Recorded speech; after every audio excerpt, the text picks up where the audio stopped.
हमारा भारत देश एक विशाल देश है, यानी बहुत बड़ा देश है। यहाँ विभिन्न धर्मों के लोग रहते हैं और सभी लोग अपने अपने तरीके से इन पर्वों को मनाते हैं। जैसे पश्चिम बंगाल में दुर्गा पूजा विधि विधान से की जाती है। इसमें 9 दिन का उपवास रखकर दुर्गा विसर्जन किया जाता है, यानी 9 दिन का उसमें व्रत रखा जाता है। उसके बाद में दुर्गा जी की मूर्ति को विसर्जित किया जाता है। वही मुंबई में गणेश पूजा की धूम होती है, यानी महाराष्ट्र में जो है गणेश पूजा का उत्सव बहुत ही धूमधाम से मनाया जाता है। रक्षाबंधन के दिन बहनें अपने भाइयों को राखी बांधती हैं और हिंदू दिवाली पर लक्ष्मी गणेश की पूजा करते हैं तथा आतिशबाजी जलाते हैं। मुस्लिम रमज़ान के महीने में 30 दिन का रोज़ा रखते हैं और 30 दिन बाद फिर वो ईद सेलिब्रेट करते हैं।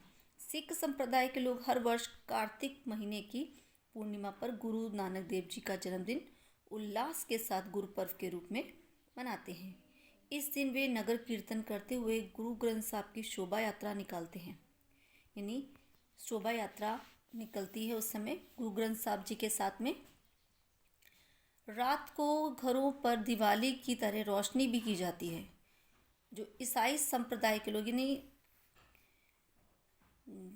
गुरुपर्व पर लोग घरों को सजाते हैं। जिस तरह से दिवाली पर लोग घरों को सजाते हैं, उसी तरह से गुरुपर्व पर लोग घरों को और गुरुद्वारों को सजाते हैं। ईसाई संप्रदाय के लोग हर वर्ष दिसंबर के महीने में क्रिसमस मनाते हैं, यानी 25 दिसंबर को वो क्रिसमस का त्यौहार सेलिब्रेट करते हैं।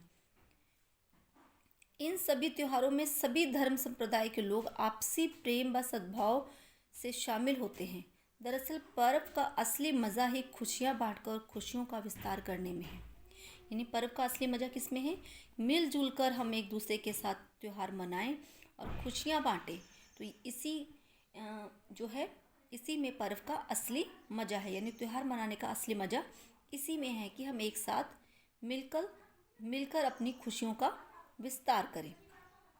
लेकिन आजकल क्या है, आधुनिक की चकाचौंध में ज्यों ज्यों बाज़ारों का स्वरूप बदला है, यानी बाज़ारों में नई नई चीज़ें आ गई हैं, तो उसी तरीके से पर्वों को मनाने का तरीका भी बदलने लगा है। पर्वों में बदलाव आने लगा है।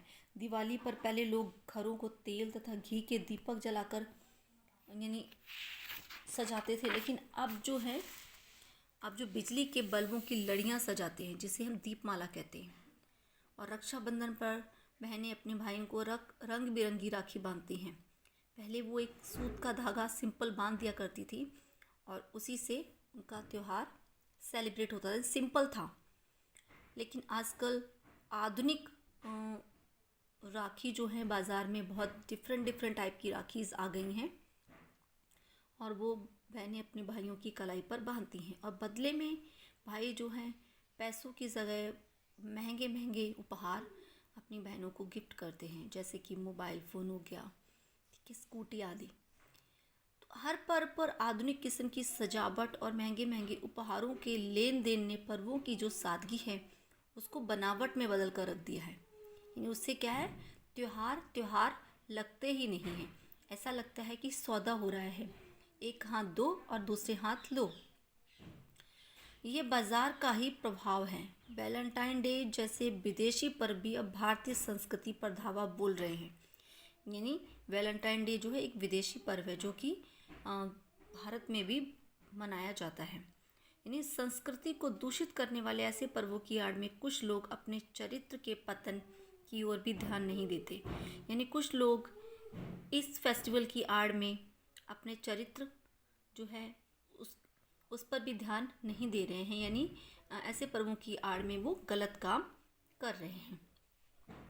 तो आज जो स्थिति है बेहद विकट होती जा रही है। विकट माने बहुत ही कठिन होती जा रही है, यानी बहुत ज़्यादा भयानक होती जा रही है, डरावनी होती जा रही है। पर्वों का जो स्वरूप है निरंतर बदल रहा है, हर रोज़ बदल रहा है। भारतीय परंपराओं तथा त्यौहार मनाने के तरीक़ों में बहुत बड़ा बदलाव हो रहा है। हमें ये समझ लेना चाहिए कि बाज़ार की भूख मिटाने की वजह हमने अपने पर्वों की सादगी और सुंदरता को जो है नष्ट होने से हमें रोकना है, हमें हर संभव प्रयास करने चाहिए। ईमेल से संदेश भेजने और एसएमएस से बधाई देने में बुराई नहीं है।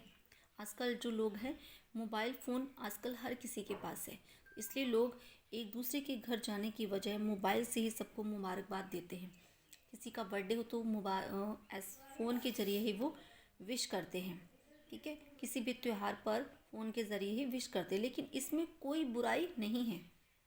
परंतु पर्वों का जो असली मज़ा है वो एक दूसरे के घर जाकर उन्हें बधाई देने में ही है, ठीक है। तो इस तरह से पर्व को मनाना कदापि उचित नहीं कहा जा सकता, यानी ऐसे जो हम पर्व मनाएंगे वो बिल्कुल उचित नहीं है। मान लिया कभी कोई मुश्किल है, प्रॉब्लम है, नहीं जा सकते, तो वो हम फ़ोन के ज़रिए बधाई दे सकते हैं, बट इस तरीके से हर बार नहीं अच्छा लगता। तो इस तरीके से क्या होता है, जिससे देश का धन विदेशों में जाए और नई पीढ़ी के चरित्र का विनाश हो।